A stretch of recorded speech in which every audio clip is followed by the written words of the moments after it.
시편 74편 역시 아삽의 마스길 이렇게 적혀 있습니다. 오늘 함께 봉독하셨던 것처럼 예루살렘 성전이 파괴되는 상황을 묘사하고 있습니다. 이스라엘 백성들은 버림받은 백성처럼 이렇게 되어 있는 모습입니다. 신학교를 다닐 때 구약을 가르쳤던 교수님들을 통해서 배웠던 것은 성전은 심장과 같은 역할을 한다라고 하는 그런 배움이었습니다. 성전은 심장입니다. 심장이 약해지면 모든 기능이 다 약해지게 되어 있습니다. 심장이 멈추면 사망한 거나 마찬가지라고 판단을 하는 것처럼 성전의 기능이 무너지면 아무것도 할 수 없는 그런 무능력한 존재가 된다라고 하는 것과 같습니다.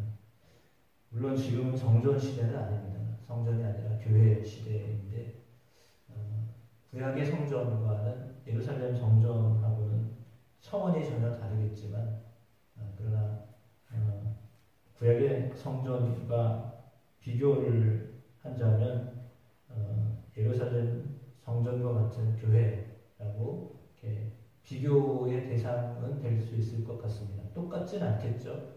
왜냐하면 예루살렘과 우리가 살고 있는 땅은 전혀 다른 장소이기도 하고 또 여러 가지 의미가 있기 때문에 다르기도 합니다. 그래서 예루살렘 성전과 우리 교회에는 차이가 분명히 있는 것은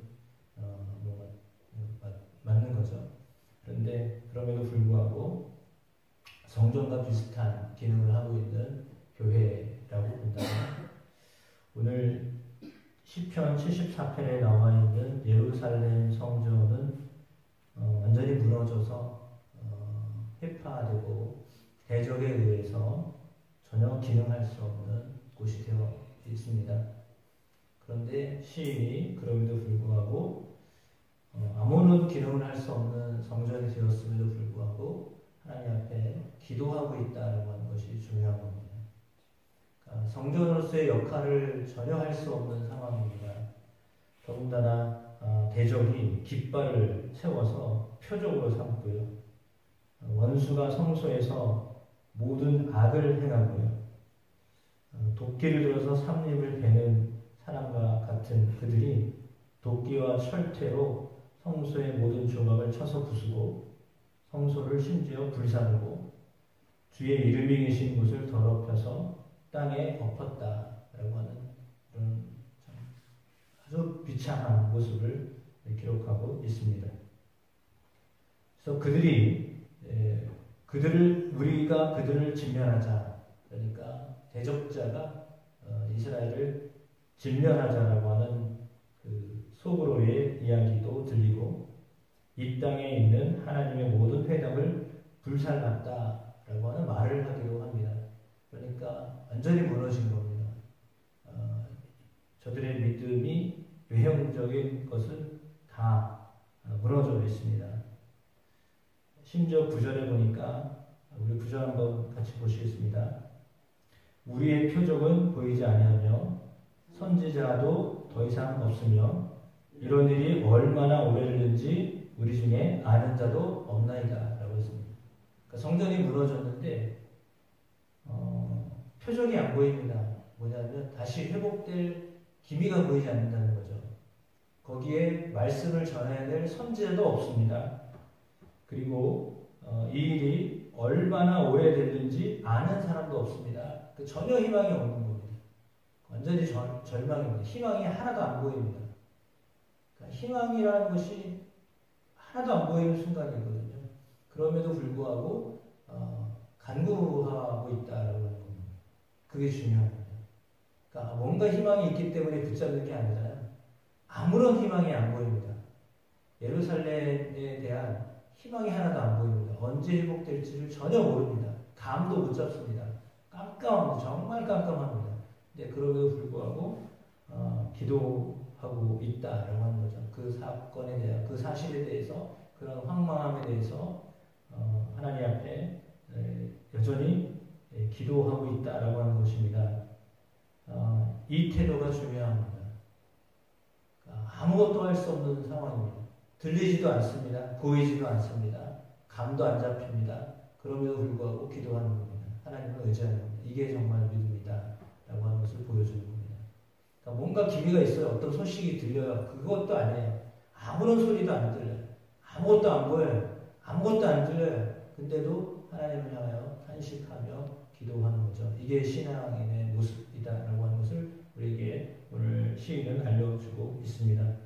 그러니까 절망 속에서도 정말 완전한 절망 가운데도 기도할 줄 알아야 합니다.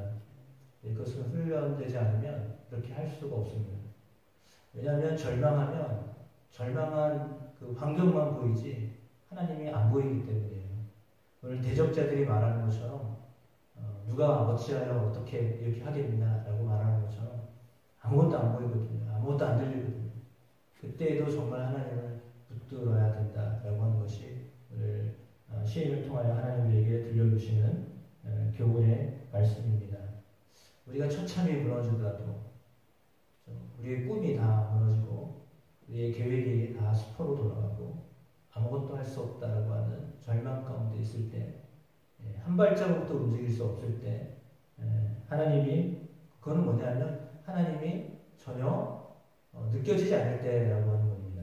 그게 절망이죠. 어떤 게 절망이에요? 세상이 보는 절망과 믿음의 사람들이 보는 절망은 다른 것이 하나님이 안 보일 때가 절망이에요. 근데 환경적으로 뭐가 잘못돼서 절망하는 게 아니라 하나님이 도대체 지금 아무것도 하지 않는 것들, 마치 하나님이 나를 버리신 것 같은 때 지금 그런 상황이잖아요. 성전이 무너지고 그런 상황이죠. 그러니까 하나님이 아무런 역할을 하지 아니하시는 것 같을 때, 하나님이 살아계신 것처럼 느껴지지 않을 때, 실제로 하나님이 어떤 것도 도움을 주시지 않는 그런 상황, 이런 상황은 있어서는 안 되는 상황인데 그 상황이 정말 실제로 벌어졌을 때 그때에도 하나님을 의지할 수 있는가라고 하는 겁니다. 하나님이 마치 나를 징벌하셔서 나를 완전히 심판하셨는데 다시 일어설 수 없는 상황 가운데 나를 놓이게 하셨음에도 불구하고 그런 하나님을, 그 하나님을 여전히 바라보고 하나님 앞에 기도할 수 있는가라고 하는 것입니다. 그런 상황에서도 살아계신 하나님, 지금도 역사하고 계시는 하나님, 잠자고 계시는 하나님이 아니라 불꽃 같은 눈으로 지켜보고 계신 하나님, 그 하나님을 향하여서 탄식하며 기도할 줄 알아야 된다고 하는 것입니다. 그러니까 절망 속에서 그 절망이란 하나님이 느껴지지 않을 때입니다. 하나님의 임재가 경험되지 않을 때, 하나님 지금 뭐하고 계신가 라고 하는 그 순간에도 하나님을 붙잡는, 하나님을 여전히 붙잡고 그 하나님을 의뢰함으로 나아갈 수 있는 믿음의 사람이 되어야 한다라고 하는 것이 오늘 탄식시가 주는 교훈입니다. 따라서 우리의 삶에 하나님을 향하여서 이런 마음으로 나아가는 순간도 때로는 우리에게 주어지기도 합니다.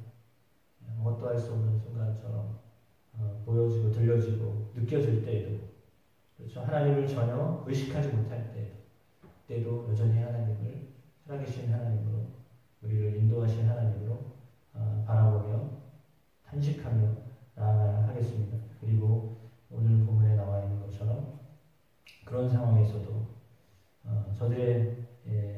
저들을 향하여 하나님이 심판하여 주십시오 라고 하는 그런 탄식의 기도, 탄원의 기도를 드릴 수 있는 저와 여러분의 삶이 되시기를 주의 이름으로 축복합니다.